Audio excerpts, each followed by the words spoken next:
All right. Hello and welcome to our first episode of Let's Chill, the official, unofficial Minnesota Wind Chill and Minnesota Ultimate Frisbee podcast. We're your hosts. My name is Jeph Novak. I'm Jay Novak. And I am the youngest. I'm Kane Novak. So we are three brothers who've just grown a passion for Ultimate in the past couple of years, and most notably, we've attended a lot of wind chill games, especially in 2022. First official wind chill game we attended was in 2021, and we love the sport, we love the team, and here we are growing it and wanted to talk more about it. So, anything else before we get started, guys? All right, well let's kick it off now. So we are going to start with a little game that we're going to call Stall 7. Basically, the premise of the game is that we're each going to ask everyone else a question. You got 7 seconds to answer the question. Maybe some of you know that there's rule considerations. It might turn to Stall 5 in the next couple months. We'll see how that rule develops. But for now, we'll stick with Stall 7. So I got a quick question, a fun little question to start us off with. All right, so for Kane and for Jay, you got 7 seconds. Kane, we'll start with you. Name 3 wind chill players, who in 2022 scored 10 or more goals. You got 7 seconds now. Quinn Snyder, Brian Vanuka, and I'm going to say Dylan DeClerc. All right, let us confirm. I had the stats up. I lost them now, of course. You said Quinn Snyder, yes. All right. Brian Vanuka, yes. And then you said Dylan DeClerc. Yep. I got to confirm. He had to have, right? I took a swing and chose a defensive player. I mean, that was not a bad choice. Let's see here. I lost my stat sheet all of a sudden. The suspense. Dylan DeClerc in 2022 had 27 goals. Oh my gosh, by far. Wow. Yes, wow. All right. Blew that one out of the water. I suppose, Jay, you could just copy those answers. So Jay, do you want to ask your next question then for one of us? All right. So we'll start with Jeph first on this one. Jeph, in 2022, how many losses did the Minnesota Wind Chill suffer? If I could unmute, oh my gosh. They had 3 regular season losses and 1 postseason loss, so for a total of 4. Yeah, that's right. That's right. All right. All right. Jeph, I'm going to go back to you as well. Bring it on. All right. In 7 seconds, can you tell me? Quinn Snyder currently holds the record for most points scored in one game for a Minnesota Wind Chill player. He ties this record with what other player in the Minnesota Wind Chill history?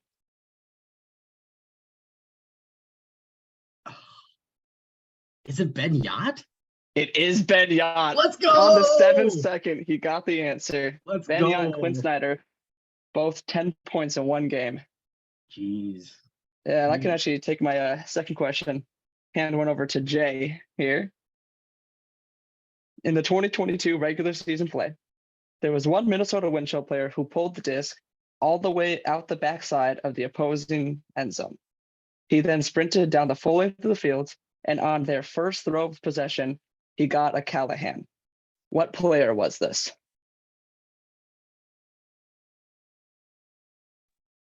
You know, I really want to say that it was Roy, because that just sounds like something Roy would have done. Oh, 7 seconds up. It was Abe Coffin. It was against the Madison Radicals. My other question, and I'll just throw this in as a fun fact before we get started, was related to Callahans.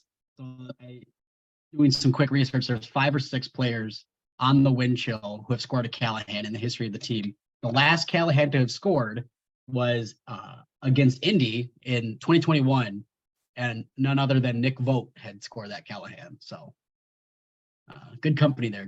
Some good names on that list.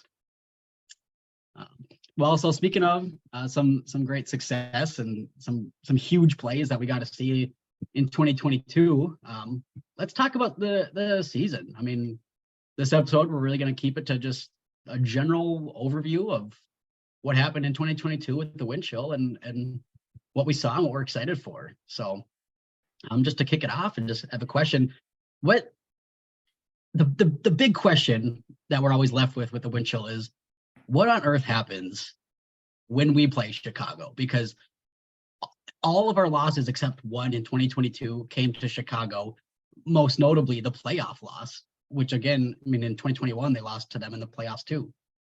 What happens when we play them, and what are we going to do to stop that? I think it's got to be mostly mental, because if you watch most other teams in the Central Division play Chicago, I'm thinking specifically of the one game that Chicago had at Indianapolis.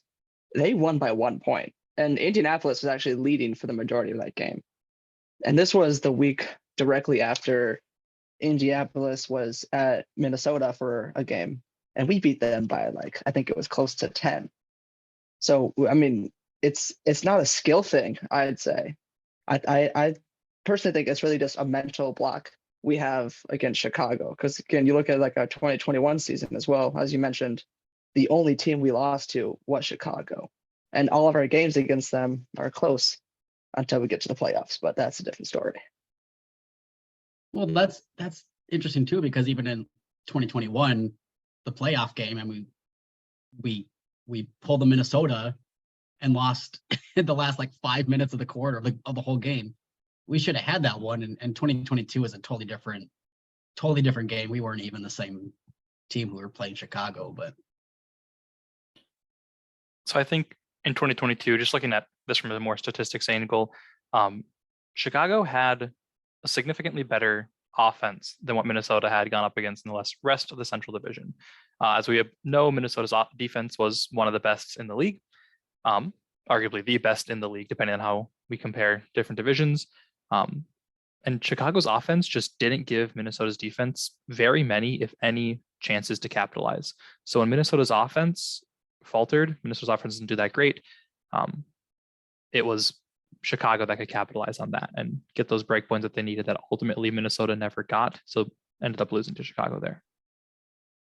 Yeah, that's interesting that you say that too, because Ben Feldman, the head coach of the wind chill, actually had said something like that about the season overall, but especially at that last playoff game, was they just didn't expect Chicago to be as prolific on offense as they were. I mean, they know who Chicago is. They weren't kidding themselves, but Chicago just had something else clicking, and it was just enough to give them slight edges in the regular season and then this huge lead in the postseason. And yeah, at the same time, Chicago's huge offense coincided with Minnesota's really poor offense too. And we looked at, stats comparing 2021 to 2022 for Minnesota, and their offense wasn't significantly worse, but it was worse enough to put up performances like that, which was a pretty big bummer. I think that's one of the exciting things about Ultimate is, again, looking at statistics for 2021 to 2022 season, the defense of the Minnesota wind chill is exponentially better in the 2022 season than it was in 2021. But looking at the offensive stats, 21 was a much better year for our O-line than 22 was. And that's kind of goes to show how Ultimate is almost unique in the sense that even if your defense is number one in the league, it doesn't mean as much. Like other sports, you got the best defense, you're a top 5 contender for sure. But as we saw, Minnesota was knocked out second round of the playoffs, which is kind of interesting when you're looking at it from a statistics standpoint. Well, also, just to be a jerk for a second, you could argue that Minnesota was a top 5 contender though, because if there's 4 final teams and they didn't make it to the final 4, but they made it to the final 8, they might be a top 5 contender. I'm just putting that out there. Yeah, it's really interesting because Minnesota's defense was essentially an offense.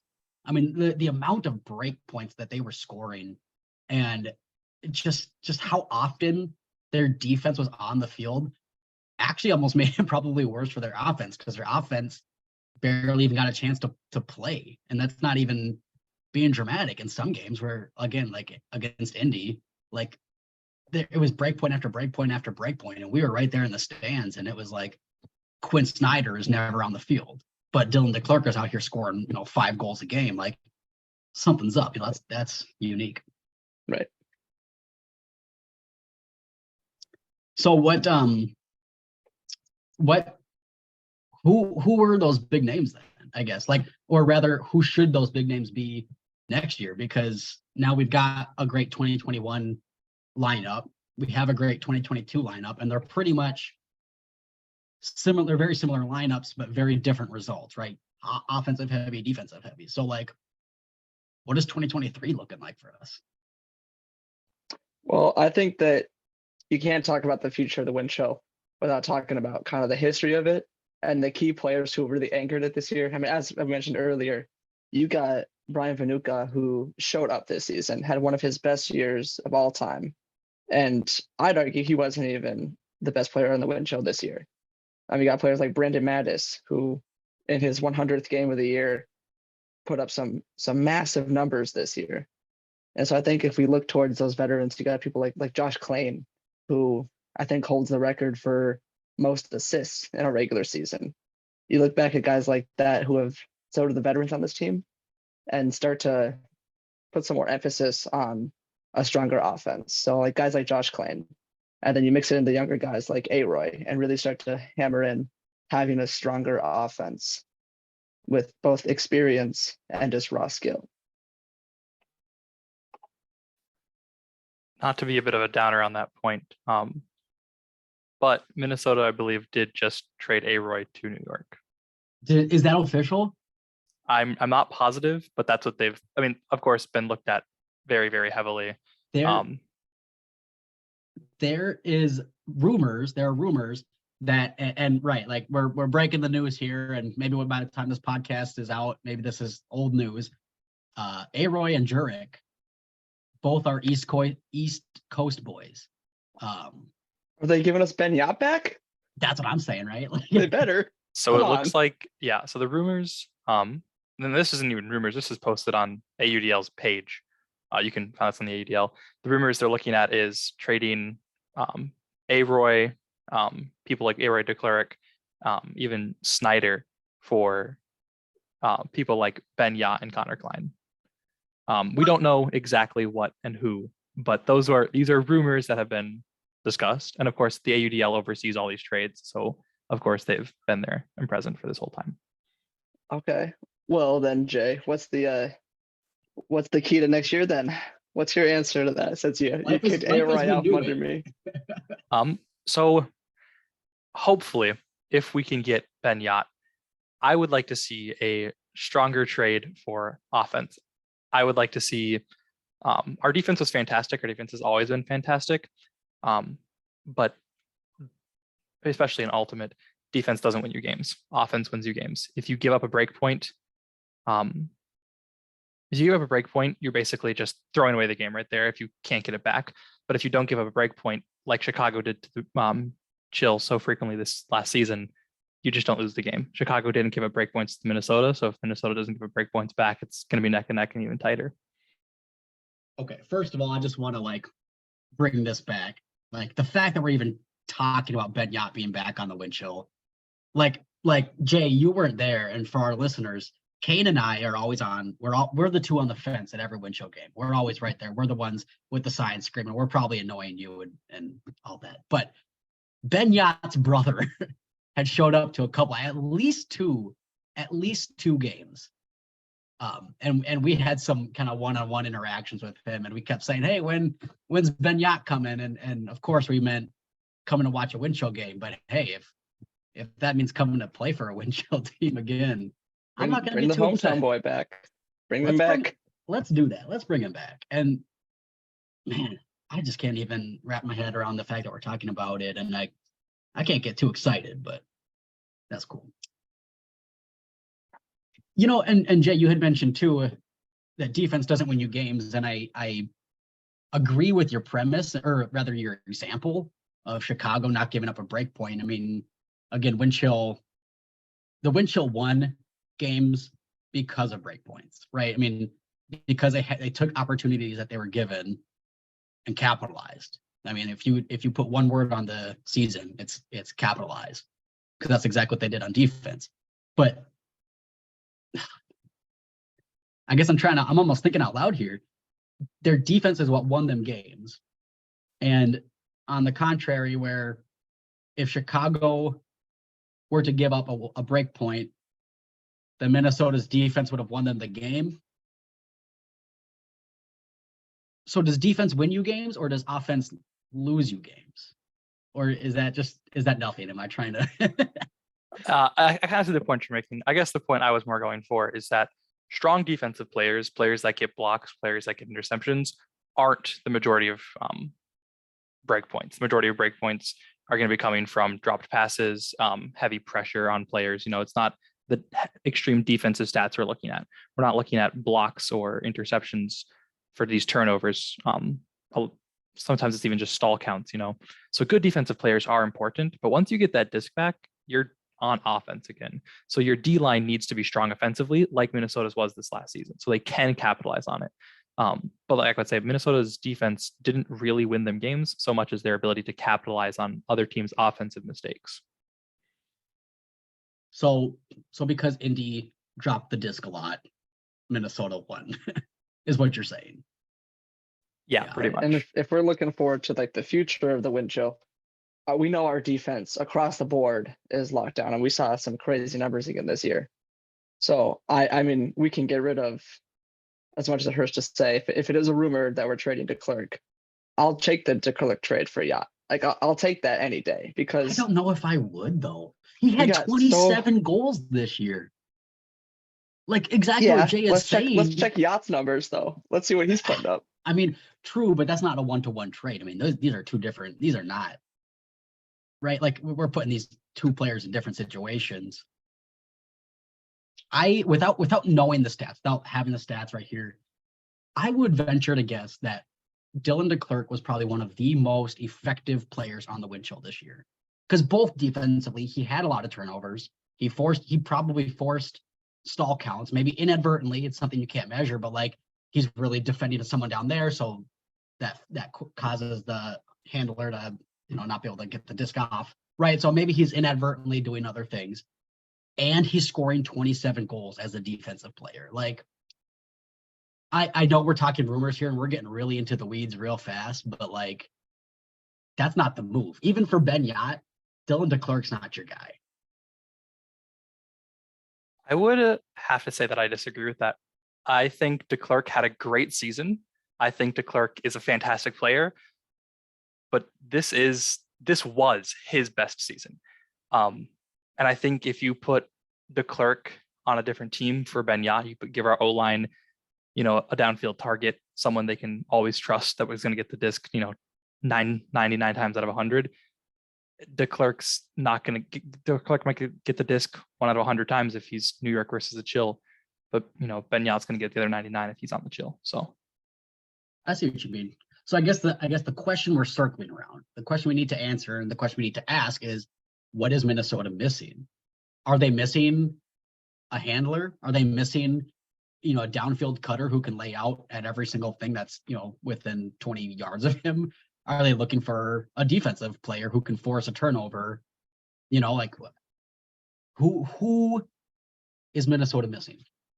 I'd say it's definitely got to be our cutters on the O-line, because if you look at who we have for handlers, again, without any trading, let's just say it's the exact same team lineup that we had this year.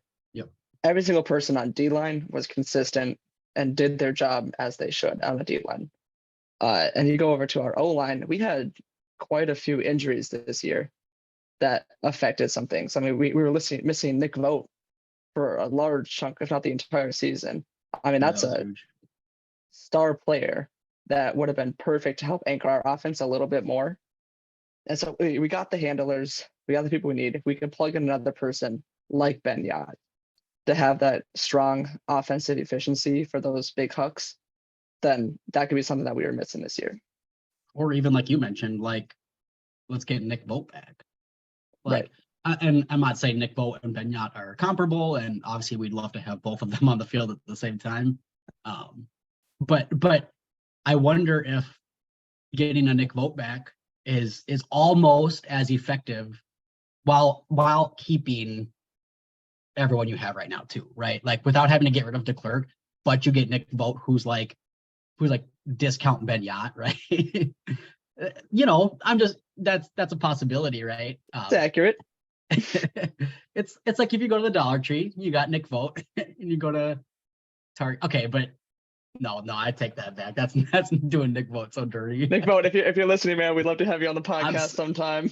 Come on and prove this guy wrong. Tell him what you can do. Okay, but Nick Vogt is one of my favorite players on the team too. That's the thing. I'm gonna mute myself. Somebody else take it over. Well, no, because another big injury we had this year, and we talked to him in the stands. He came to a lot of games and watched. Jimmy Kittleson was gone for the 2022 season. Yeah. That was massive because even without him, our defense was crazy. I mean, again, it was better than it was when he was on the D line. Yeah.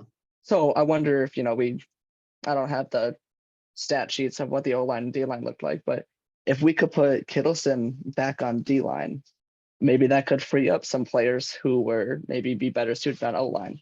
Like Sam Ward. I would have loved to see what he could do if he was on O-line. Or even Abe Coffin. I think on O-line would have been crazy. Yeah. I think defensively he'd be better, but just to try him out, if we could have a player like Kittleson back to anchor the defense and kind of experiment with that offense, I think we didn't really take enough risks with what our offense could have been this year. That's a good point. I think they were pretty constrained by their injuries. And I mean, I know at least with Dallas, and I've heard maybe even like in his high school days, Abe Coffin is an offensive player by design. And he's adapted so well to Minnesota's defense, but again, Minnesota's defense acted as an offense, which is why he thrived.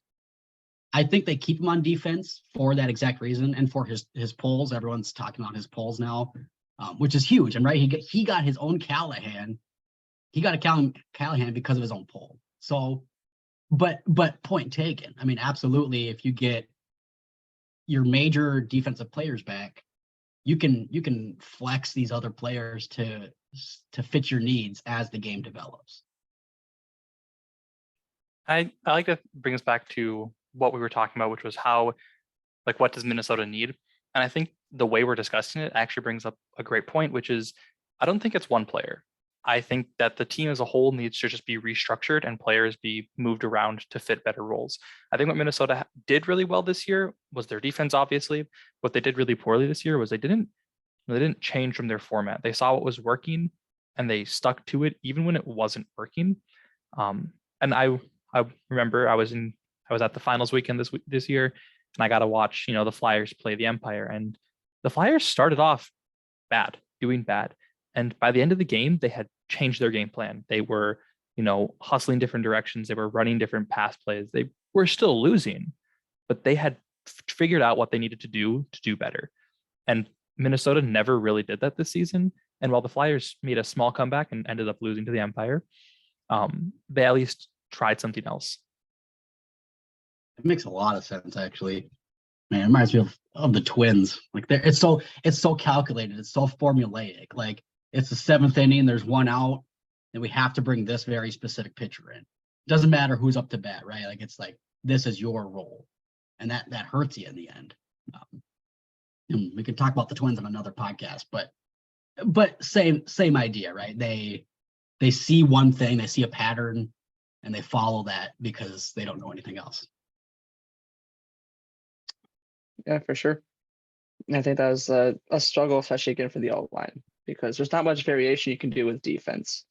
I mean, you block the disc when you get the opportunity to. Like Jay was saying earlier, a lot of the D-line points came from mistakes on the opposing team's offense, and that was great. We took advantage of that for sure. But on O-line, that's almost where you have to be making the plays happen. You can't wait for something to happen. You have to go out and get it. And I feel like our offense wasn't ambitious enough this season for that. So, yeah, we definitely had a lot of young players this year. I think again, it goes back to injury. Again, without Vogt, and I think Bevon played a lot of defense, which honestly I think surprised me. I mean, we were like almost halfway through the season and he had like 4 goals. And Yep. then all of a sudden he just like went crazy and finally broke the record and all that. But yeah, we had a lot. It was a young offensive team because I think for injury purposes. I mean, we had Marty Adams, Brett Bergmeyer, Paul Krennic. I mean, those are just a few like big names, and a lot of them played a lot of defense, but a lot of them had room made for them on the offensive line too, which was cool to see. And they showed up, but yeah, without those pillars, it's kind of hard to know where you're going, what you're doing. Right. I would say another thing about the offense being weak this year is partially because they were young, but not just because that means they aren't talented, that they can't make those plays, that they can't, get those points. It's that when they do give up that turnover, watching them play, it almost felt like they were shocked that they gave up a turnover, that they weren't expecting to play defense, so they weren't ready to play defense. And I, in complete contrast to our D line, who was, well, we got the turnover, let's go get something from this. Our O line was very much, we gave up a turnover, might as well just get the disc back after they get the point. Yeah, I agree with you. I think Ultimate is just by nature it's a very fast-paced sport, but not so much like basketball or soccer where turnovers are basically constant, right? Like Ultimate, you want it to be more like football where you have the possession, this possession's yours, but it combines the fast-paced nature of basketball, soccer. So you have to kind of have both of like, we're thinking long-term here, but also we need to think really short-term if in the event of a turnover. And yeah, that comes with experience, I guess, but yeah, that's all I got to say about that. I don't know what else to say. Yeah, I guess what it boils down to is just next year we have to learn from what we did wrong this year. We got to take the strengths, we got to take our defense, which was phenomenal, and keep that, and then work in something new for the offense. Again, like what Jay said earlier, we got to adapt to what's been happening. We got to make some changes. I mean, I know the team has the talent. Obviously, like I support this team fully. I'm amazed by the skill that the players have. I think it's just a matter of how we attack the offense in this coming year. Yeah, I think they've done a good job at least being aware of that. Maybe if they can't put it into practice, they've definitely started to think about that and have that mindset. And they've already started to make some moves. Just a little preview. Hopefully we can talk about this at a later date, but they're making moves, getting that Abe Coffin signing, and hopefully look into some other big players. And that's exactly why we're starting this now, right? Because off-season moves are happening, rumors are rumbling, and it's going to get exciting again. And before we know it, April and May are going to come, and it's going to be AUDL season all over. So it's definitely going to be exciting to see what happens with the wind chill. And yeah, I can't wait to be back in those stands. It's going to be so awesome. Oh yeah, it's going to be a good season for sure. And like you were saying, the off season is going to be just as exciting. So everyone listening, everyone watching, make sure to tune in here. Check out the website for all the updates and information, articles, podcasts. We'll keep you all updated, keep you all entertained. And don't forget to come out and see you in the stands. Stay chilly.